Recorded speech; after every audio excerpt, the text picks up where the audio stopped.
Hello dear audio wizards and fellow music makers. I'm genuinely excited today to share something with you coming straight from my last mastering session. As an engineer, our job is to solve problems, but usually the problems that arise are the same from one day to another, from one session to another. And so we sometimes fall into some kind of routine, applying some process or some logics or some tools to achieve some desired result. But from time to time, a client comes and a new problem arises, and then you have to scratch your head and come with new ideas, new techniques, or use your tools in another way to solve things. And this is what makes the job really exciting. It makes it sometimes hard, sometimes you have to push things further, but this is, at least for me, what is making this very exciting, because it's pushing yourself always more and more. So in today's session, we are looking at a track from my friend Ariet from Psilocybina, a very nice label and event concept from Poland. And he sent me 5 tracks to master for an EP. And one of the tracks, unfortunately, the original file, the original project was not accessible anymore. So I had to do with what I had. The problem in that file was the following. I'm gonna play it for you so it will be pretty obvious.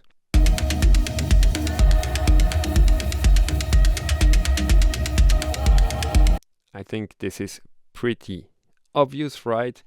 The hi-hat that is there is very, very loud. But the problem is, this part is okay.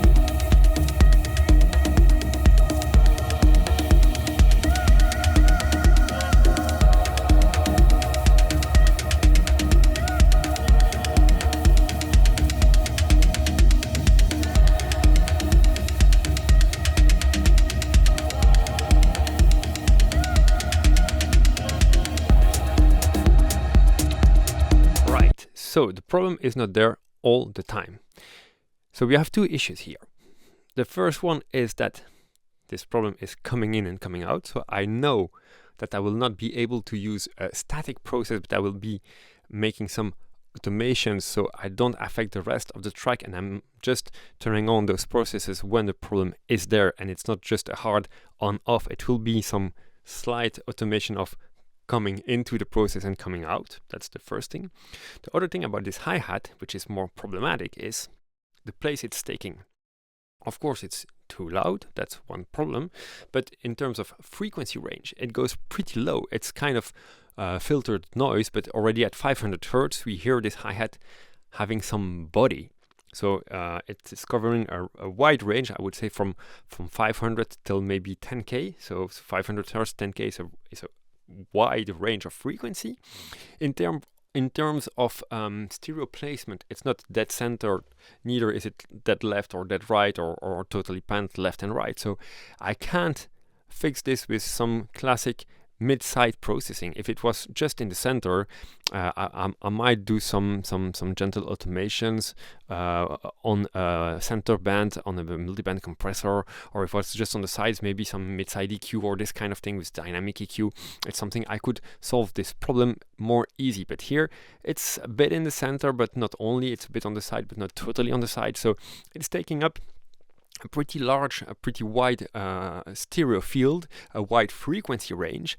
It's louder, but it's not playing alone. If it was at some point where it was the only one playing, also would be easy. But here we have ambiances, and it's a range where the transients of the kick are playing as well, where the melody, where the whole pads are there on the side. So it's pretty tricky to tackle that one without touching to the rest of the audio material. So if you have some other ideas after this video, please let me know in the comments if you have some other ways you would approach this problem. But here are actually not one, but 2 ways I approach this, and I'm happy to share this with you. So let's dive in the session. So the first thing I did here was actually to try to use split EQ from Eventide, because it's an EQ that allows you to control both the transients and the decay part of the signal.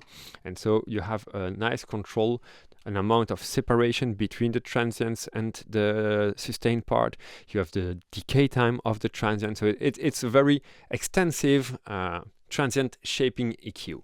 So I also started to put markers where the problem was coming in, and this is the range where it's really present, so I'm gonna loop this. And we'll listen. So what I did is I looped that, I listened.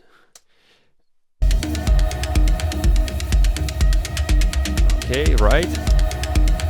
Then I turned on my EQ and I first started to solo the band to find the proper band where the problem was the most prominent.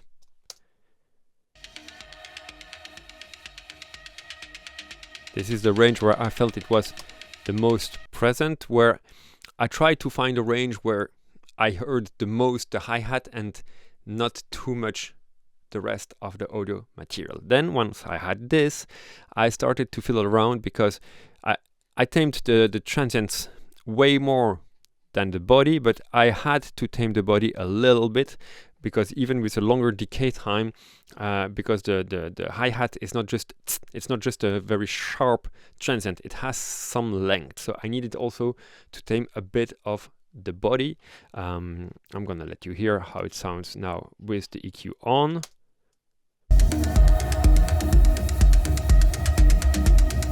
Without the EQ.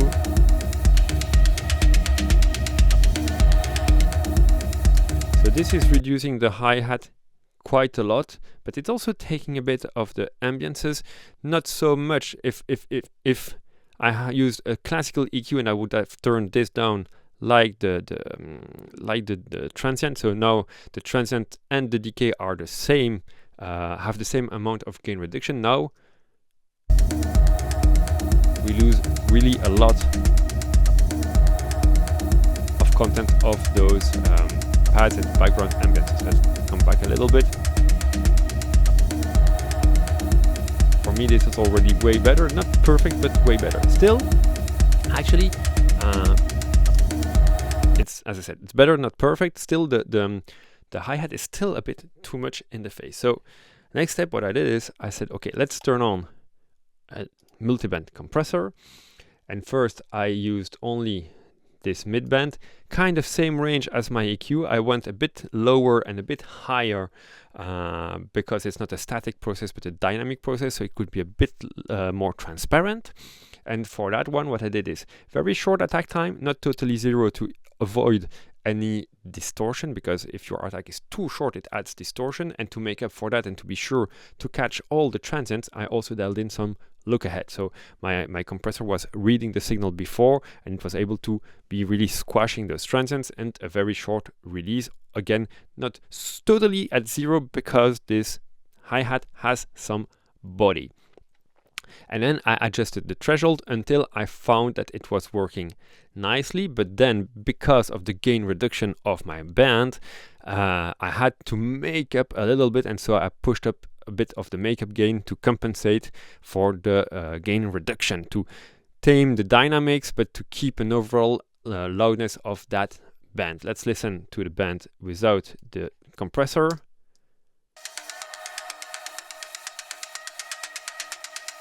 And with the compressor.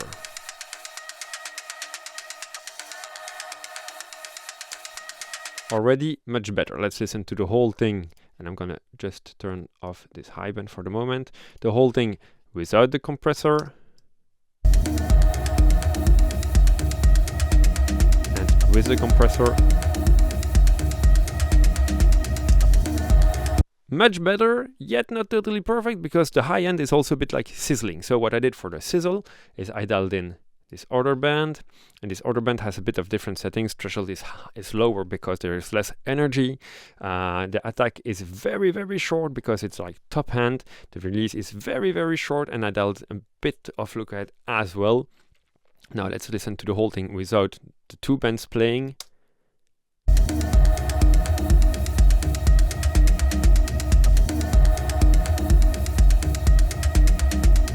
And with.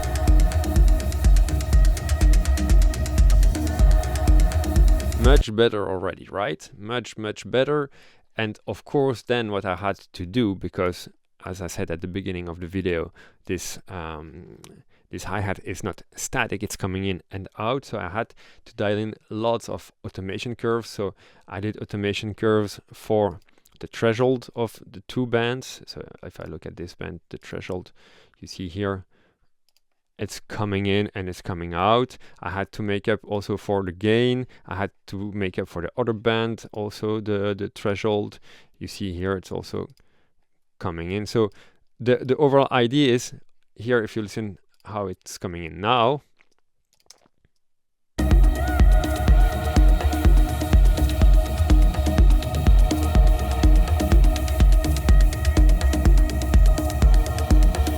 see it's rising.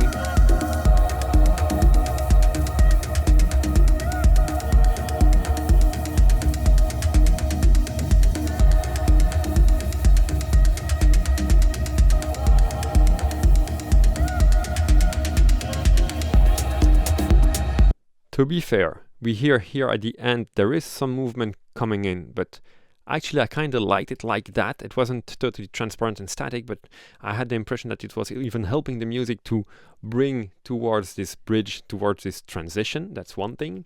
And the other thing is, even if it's working nice, we feel there is, especially if I do some A/B,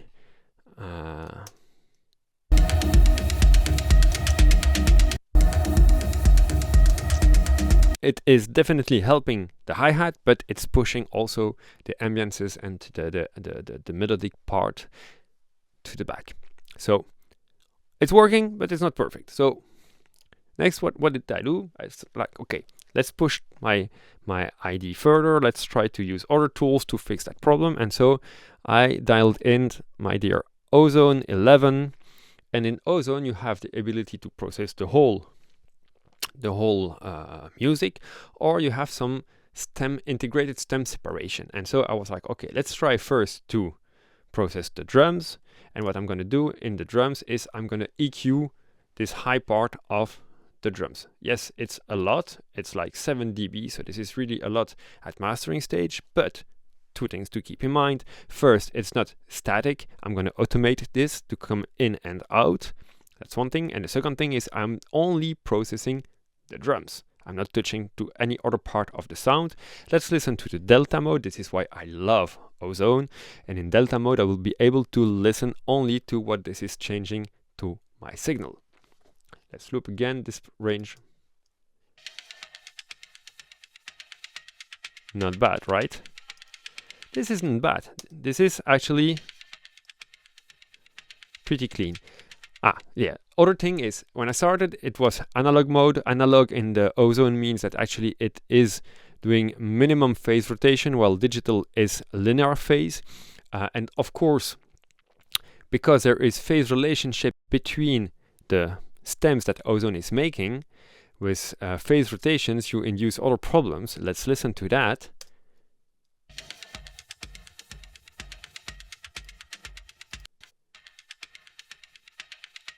See how the digital here is much cleaner. We don't have any artifacts in the low end. So this is why I decided to use the digital mode.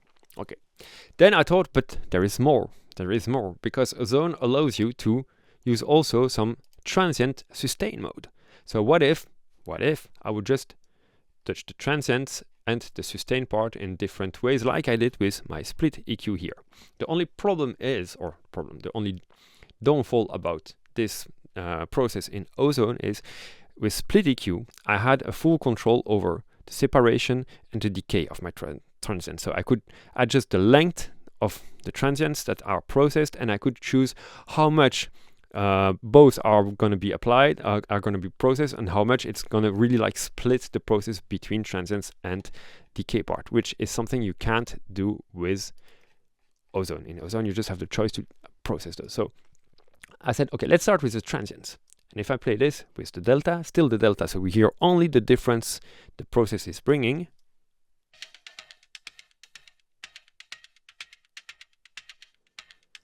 Like this is pretty neat, right? It's working pretty neat.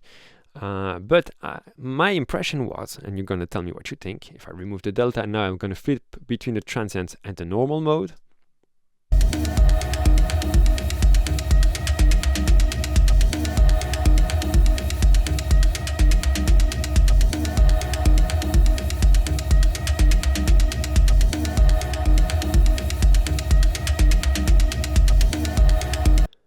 Somehow, for me, the transient mode is making a more grainy result. It's adding some dirt.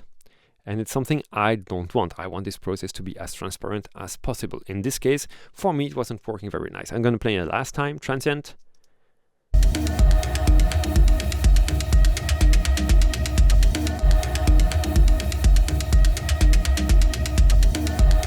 To my ear, the stereo classic mode works better. As I said, if the hi-hat was panned left or dead center, I might use this mid-side processings instead, but here it's not the case. So unfortunately, I'm not able to do that, which is something very great. Imagine you can actually split your drums and just process the center or the sides of your drums. If you had a hi-hat playing dead left, this would be amazing. Then I could have solved it directly. No questions asked. Processing the drums, taking the hi-hat one side, turning it down, boom, done. Okay, so this was working, but it was not exactly as I wanted. So I thought like, okay, it's doing the job a bit, but I still hear medium part being processed. I still feel some other things in the way. Let's try then the other approach that I had here with the Pro MB and do this multi-band dynamic thing. Let's dial in and let's listen to the delta. I'm going to mute this second band. So let's first listen to the main band.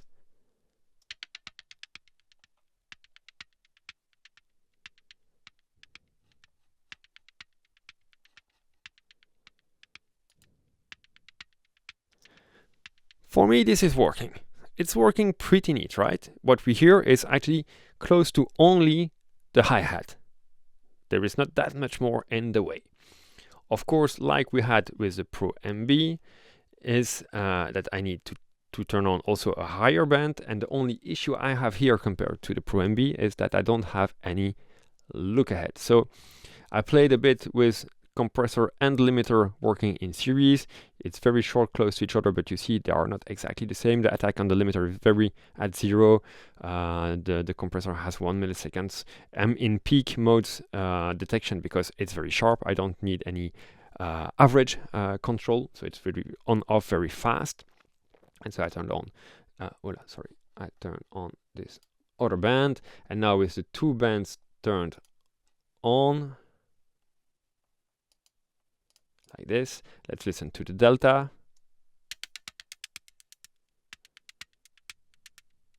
And if I now turn off the delta, let's listen to how the process is affecting the sound without.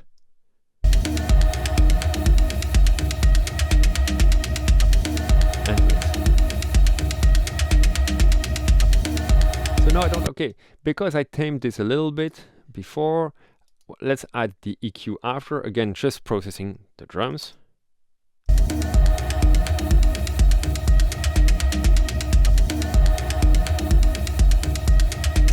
I feel this is getting me, compared to the other chain with the split and the multiband.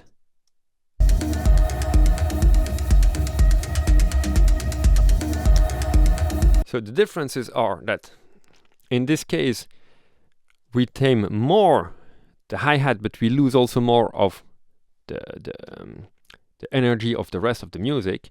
And with Ozone, I tried to push it further, but because there's no look ahead, I started to hear distortion artifacts that I didn't like. So always try to be as transparent as possible at mastering, except if you want to push color. But that here we're not talking about color, we're talking about distortion and dirtiness. So again, Ozone.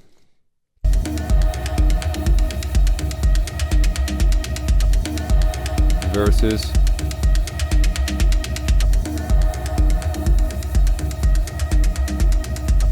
right. So in this case we leave more the music untouched with Ozone, and with this other process I got to a point where I felt the hi-hat was better controlled. The overall feeling was better, the harshness and the presence of the hi-hat was better controlled, but I was processing the music too much. And so what I decided to do is actually to use both processes. First, to tame really the higher part, and I put Ozone first because I wanted to be able really to process only the hi-hat, because the other process was still touching hi-hat and the music, so I wouldn't mind if it was coming later in the chain. Then what I did is actually, by ear listening broadly, I think I was at like 30% of the split EQ, and so because this one is touching both the music and the hi-hat, if I reduce its amount, I'm adding control on the hi-hat and I'm just diminishing a little bit the music. And I did the same with the Pro MB, where actually, if you look at it, I ended up at 76% instead of having 100% of processing. Now, if you listen to everything now together, let's close those windows so we see better what we are doing. Broadly, without anything.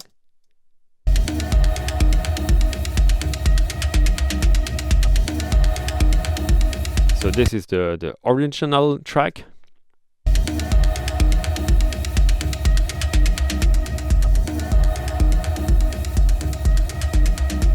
And with the processing. So to my opinion, this was a very acceptable result, taking in account the fact that we have to do with what we have.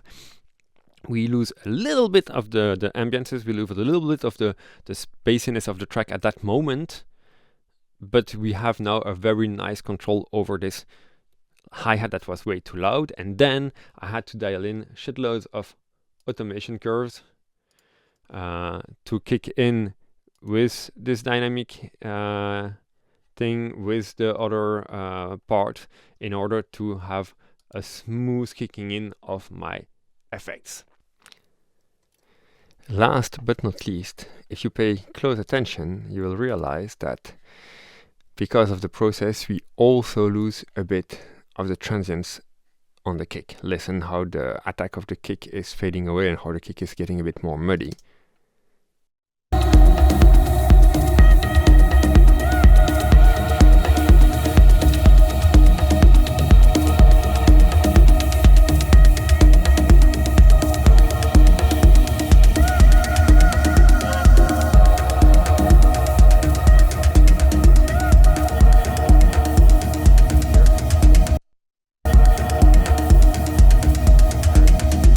Compared to this.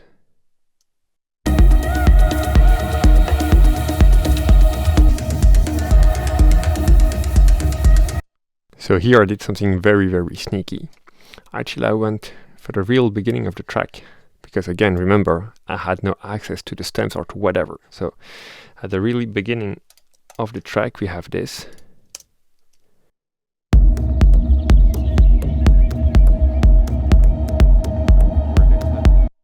There's not that much. The kick is there are some ambiances, and so actually I synced this beginning with what's happening here.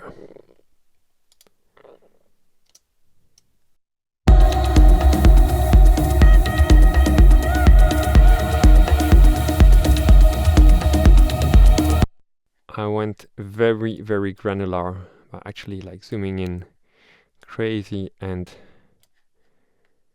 syncing the phase.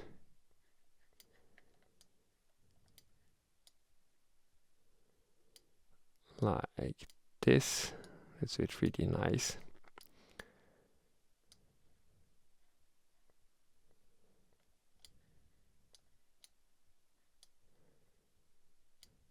A bit more.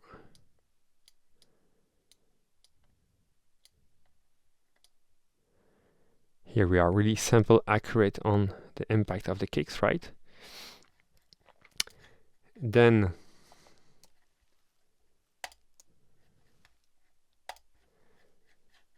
turning on some EQ first, linear phase, so we are sure that we are not messing up anything with the phase, and rolling off the lows and the highs to get this.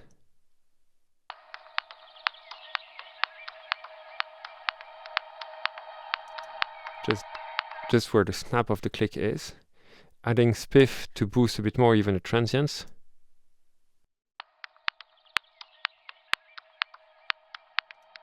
To gain back some clarity and some things that were lost of the process. And then blending this in smoothly when the sound comes in. So if we listen without here in the MIDI part,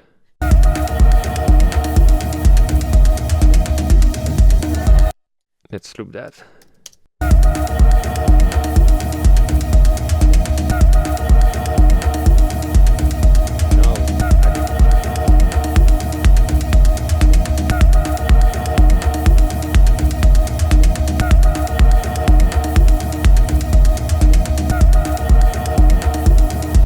Now I need to turn on a limiter at the end of the channel because I'm gaining some more transient just on that part, so I need to tame.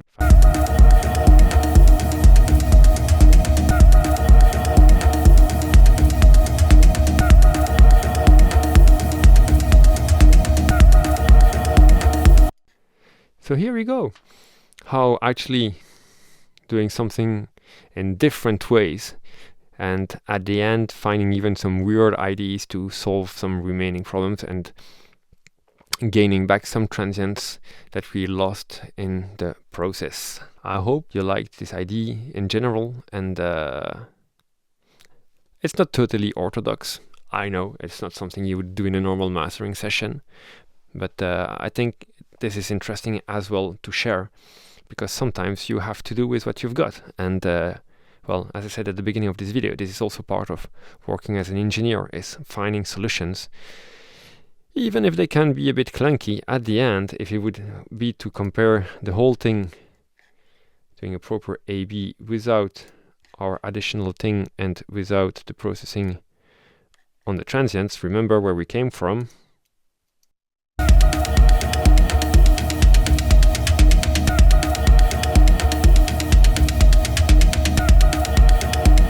And this is where we got.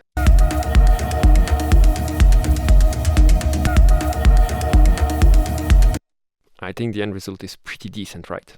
I'm really curious to hear your impressions on this, and if you have some other ideas on how to solve this, because yeah, let's share things to grow together, right?